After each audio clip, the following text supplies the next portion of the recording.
I'm starting my recipe by adding 4 cubed potatoes into a pan with oil. When the potatoes begin to brown, add a little seasoning. Add 1 large white onion, chopped. Stir the onion with the potatoes to fry. The trick is to add the onion after the potatoes are cooked, because the onion browns quickly. So only add the onion when the potatoes are fully cooked and crispy. Now, just stir and fry for a few minutes. This is the perfect and ideal result for our recipe. Just set it aside. In a bowl, crack 6 eggs. Season the eggs with salt. And don't forget the black pepper. Now, just stir and mix everything very well. The result is perfect. Mix the seasonings well with the eggs. After mixing everything well, set your spatula or spoon aside and set it all aside. Now, add the fried potatoes and onions to the eggs. Yes, it may seem strange, but this is the secret to our recipe. Add all the potatoes to the eggs. Stir and mix everything very well. Stir well to avoid cooking the eggs as the potatoes are hot. After mixing everything well, let's keep cooking. In a heated skillet with olive oil, add the mixture. Spread all the ingredients evenly. Now just cover and cook on low heat for 10 minutes. Try this recipe, you'll love it. A tasty recipe with a unique twist. After 10 minutes, it's time to flip. Remove the lid, and with the help of a plate, transfer the eggs and potatoes to the plate. Repeat the process by adding the cooked eggs back into the skillet. Spread evenly if needed. Look how perfect and full of flavor it turns out.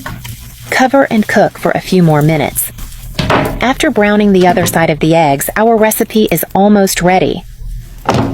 Flip and place on a plate. There's no way this recipe won't turn out perfect. It's a simple recipe that can make your lunch more delicious.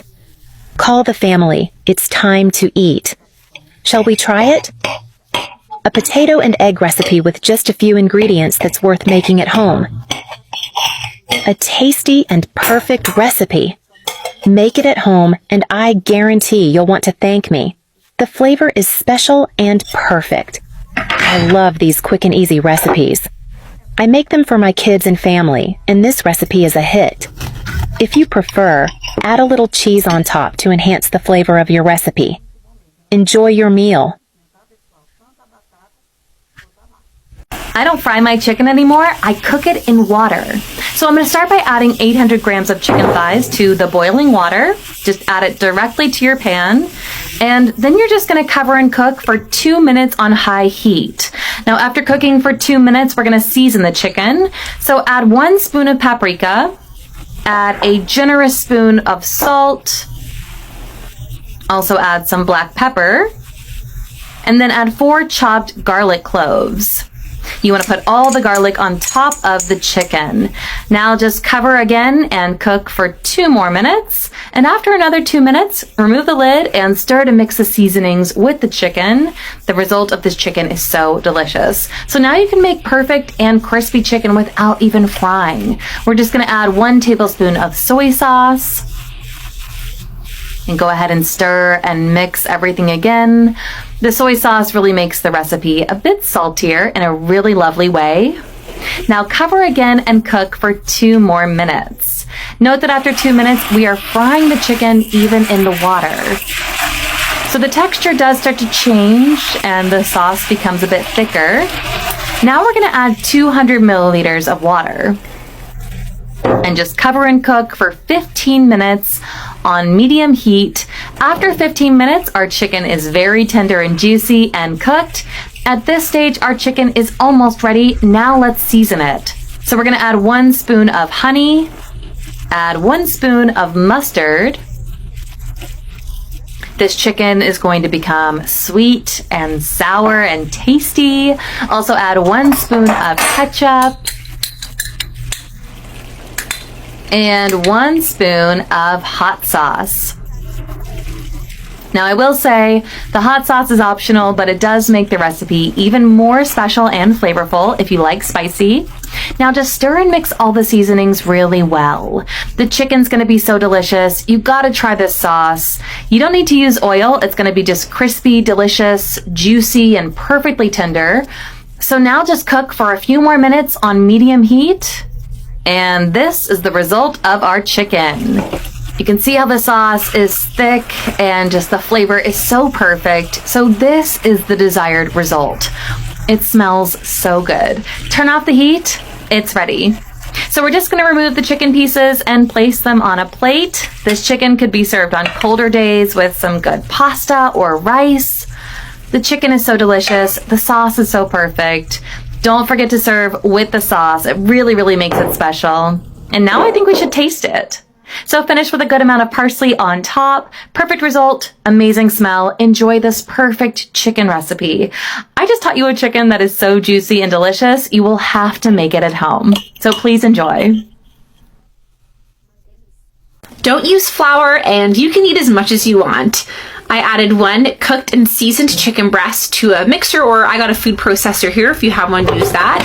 Cover and mix well, and when that chicken is really finely chopped, then this step in the recipe is ready to go. We are going to take this and add 2 eggs. I'm also going to add 1 teaspoon of baking powder. Then put the cover back on, and we're going to blend that again. This process will take about 5 minutes to mix everything together. But I'm telling you, this recipe is so delicious. Okay, this is the perfect result for our chicken. Remove the blade, just so we can handle this a bit easier. And then we're going to take this entire chicken mixture and add it into a greased baking dish. Grease that dish with margarine, and then you want to dust it with a bit of flour to prevent anything from sticking. But add all that blended chicken right into the dish. Now in total I used about 1 kilogram of chicken, but you can use chicken breast and add even more if you want to. It's totally up to you. But spread that chicken nice and evenly in the dish here. This is so perfect and wonderful. This is exactly what we want it to look like. And this recipe doesn't need any cornstarch or flour, which is so amazing. The chicken is so creamy and so perfect. Once it's spread out well, we're going to put it in a 400-degree oven and bake it for 15 minutes. In the meantime, while that's baking, we're going to prepare our sauce by starting with 2 crushed garlic cloves, 2 tablespoons of olive oil. Mix that well with 2 tablespoons of cream. Stir until you have a nice, smooth, consistent cream. This is the perfect result here. Then we're going to take that cream and pour it over the chicken. I already took this out of the oven. My chicken baked for 15 minutes. You want to spread that cream well all over the chicken. I guarantee you have never seen a sauce so easy to make that tastes this good. You can substitute that cream with mayonnaise or any other ingredient of your choice or whatever you have in your kitchen, but you have to make this recipe at home right now. It's so good. Okay, we're now going to cover with a good amount of shredded mozzarella cheese, but the amount is totally optional, but you want to try and get a good layer of that cheese. Let's sprinkle some oregano, place that back into the oven to melt the cheese, and remove it from the oven. It's time to serve this to the family. My recipe cooled down a little bit, but I recommend serving this chicken while it's still nice and warm. You really want to enjoy that delicious melted cheese. Go ahead and put on a cutting board. We can slice this up, and the result is perfect. The cheese and the sauce just mixes so wonderfully together. It's so juicy but crispy at the same time. Cut into whatever size piece you prefer. Cut it in half and then just repeat the process like this. But our recipe is ready to go. This snack is so perfect. You've got to try it at home. Enjoy your meal. Just mix it with hot water and you're never going to buy it again after learning this recipe. Start by adding 400 grams of flour to some boiling water. Now I've already added 2 tablespoons of salt to this water along with 2 tablespoons of oil. Now you want to sift that flour well before adding it into the water. Now just give it a good stir and mix everything together. When your dough is nice and thick and it's hard to stir, it's well cooked and it's ready. Turn off the heat and we're going to place this onto a table. Now with the help of our handy dandy rolling pin, we're going to roll this out until it's nice and thin. Once it's all rolled out to your liking, we are going to spread a little bit of butter over the dough like this, and then we can start rolling this up lengthwise. Once it's all rolled up and looks something like this, we are going to cut this dough into 2-inch thickness pieces. I'm just going to use my fingers to measure, just like this.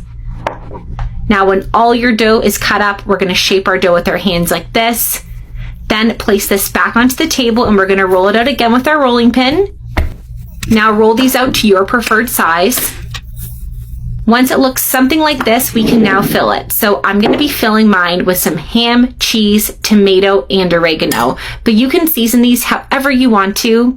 Then we're going to close up the dough and press the edges down with the help of a fork. Just like this. It looks like a dumpling. Now, if your dough is too large, you can cut it with a knife. Set that aside. We're going to repeat the process with all the dough. And once they're all prepared and all finished, the next step, of course, is frying. Now, if you want to, you can bake these or you can fry them in oil. It's up to you. I'm going to be baking mine. So place them on a baking sheet with some parchment paper. And I added a little oil onto the parchment paper as well. After placing all your pastries, we're going to brush them with a good amount of some beaten egg yolks. Spread that well. It's going to help make our pastries nice and golden. Now you can fill these pastries with anything, chicken, pepperoni, or honestly whatever you want. They are so versatile. You can also make a vegan filling and that would be perfect too. But I'm telling you, you have to make these at home. You can serve these for any meal. Lunch or dinner would be perfect. But once you try this recipe, you're never going to buy pastries again. They are that good. With just a few ingredients, your recipe is ready to go. So just spread those egg yolks around all over the pastries. Then I'm going to sprinkle with a few white sesame seeds on top. Of course, this ingredient is completely optional. You can even use some black sesame seeds or any other toppings you want to. Now we're going to bake these. So these are going to go in at 350 degrees for 35 minutes. All right, and just like that, our pastries are baked. They are ready to go. They look so delicious. Let's take them off the baking sheet and place them onto a plate. See how easy it is to make pastries at home and how quickly they come together. Now, if you bake these, there's no need to fry, so they're a little bit healthier, but they turn out well filled. They're so wonderful. A perfect recipe worth trying at home. A simple and uncomplicated breakfast, very easy to make. I'll start by cracking 3 eggs into a bowl, or something similar you have at home. I'll add a teaspoon of salt and a teaspoon of black pepper. Now, let's add 2 tablespoons of heavy cream. I'll mix the ingredients well until it becomes creamy, just like I'm doing here. I make this myself every weekend, and when I do, nothing is left. My family loves it and always asks me to make it. I'll add half a cup of wheat flour and a teaspoon of baking powder. I'll mix again until the ingredients are well combined. This step is important for the final result to have an amazing flavor. I love this recipe. I'm sure you and your entire family will like it too. I'll add a cup of mozzarella, 150 grams of German sausage, chives to taste, and a diced tomato. I'll mix all the ingredients.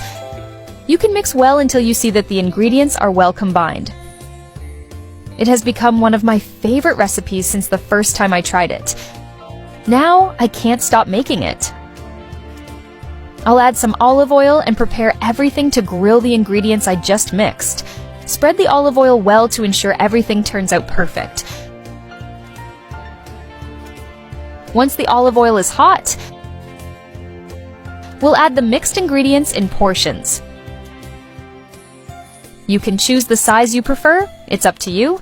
We'll let it cook. The level of doneness is also up to you, but I recommend you leave it like I'm doing here. Tell me if you like our recipes. I'm happy when you make at home what I teach here. Carefully, I'll flip the portions to cook both sides of our recipe. My friends always ask me to teach them how to make it because the result is so incredible. I'll let it cook for a few more minutes, and it's done. The smell is already amazing, and look how beautiful it turns out. Now just serve and enjoy this delicious dish. This recipe has become a regular at my house. I'm sure that once you try it, it will become a routine at your house as well. I hope you like this recipe. Thank you very much for watching this video until the end. I'll see you in the next video. Goodbye. Don't enjoy liver? Try this recipe and it'll change your mind about its taste. In a bowl, place 2½ cups of well-cleaned liver. Add 16 tablespoons of milk. Milk helps soften the liver's strong taste, making it more pleasant. Mix everything well, combining the milk and the liver. Mix thoroughly until fully combined. Let it marinate for 30 minutes to absorb the flavors. After 30 minutes of marinating, move to the next step. Strain the milk, leaving the liver ready for seasoning. Add 2 tablespoons of vinegar. Also, add 2 tablespoons of soy sauce for a special touch. Chop 3 cloves of garlic finely and add them for a delicious aroma. Add 1 teaspoon of salt to adjust the flavor. Sprinkle 1 teaspoon of oregano for an extra touch. Use 1 teaspoon of paprika for a beautiful color and delightful taste. Add 1½ teaspoons of black pepper for a mildly spicy kick. Add 1 teaspoon of garlic powder to intensify the flavor. Mix everything thoroughly so the seasonings combine perfectly. Trust me, this liver will make you a fan. Once seasoned, it's ready to cook. Take the seasoned liver and heat some oil in a skillet. Place the liver in the skillet with the preheated oil. Turn on the heat and start frying. Let the oil heat well to sear the liver. Fry the liver well until it turns golden brown. Look at that beautifully fried liver. It's perfect. Add 1 onion cut into thin strips. This adds lots of flavor and a great texture to the dish. Add half a yellow bell pepper cut into strips. Then add half a green bell pepper, also cut into thin strips. Finally, add half a red bell pepper, finely sliced. These peppers bring color and flavor to the recipe. Mix all the ingredients thoroughly. Sauté the liver with the onions and peppers. This enhances the flavor and makes the dish special. It's coming together beautifully. You'll love it. Add 2 tablespoons of tomato sauce. Add a bit of water to help create the sauce. Stir everything to fully combine the sauce. Let the sauce thicken, becoming flavorful and juicy. Cover the skillet and cook for about 10 minutes. It's cooked perfectly and the aroma is delightful.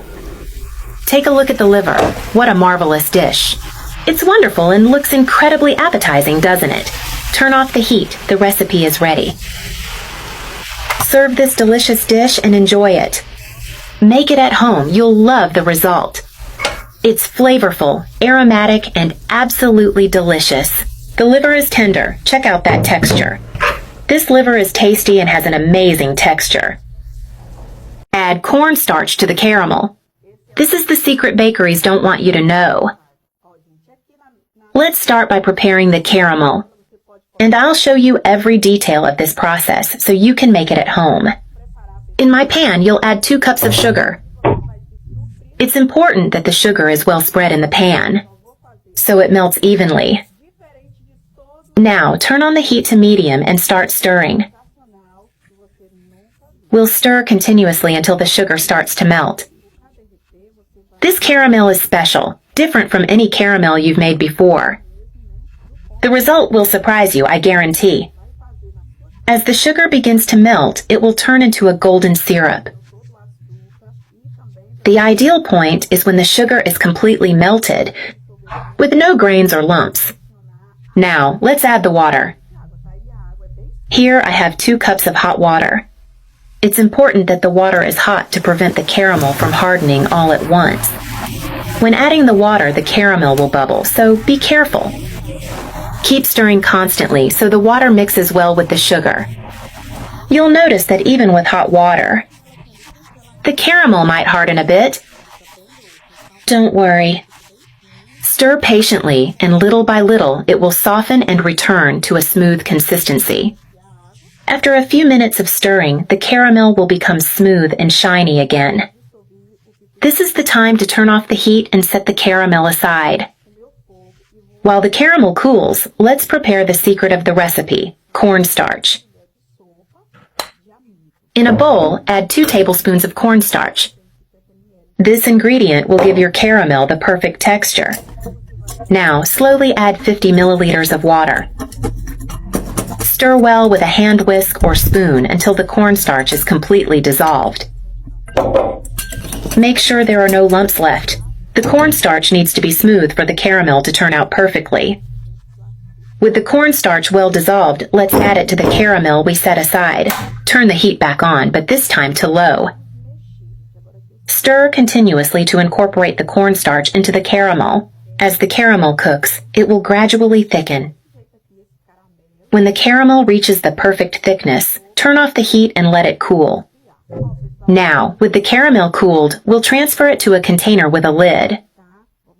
If you notice it's not thick enough yet, you can place it in the fridge for a few minutes to help it gain more consistency. Here I'm using a container with a lid, but you can use any airtight container. This will ensure the caramel stays fresh for longer. Look at the result, a beautiful shiny caramel with a wonderful texture. It's perfect for use in various recipes, whether to top cakes, pies, or even to add a special touch to desserts. Now, all that's left is to enjoy this homemade delight made with care.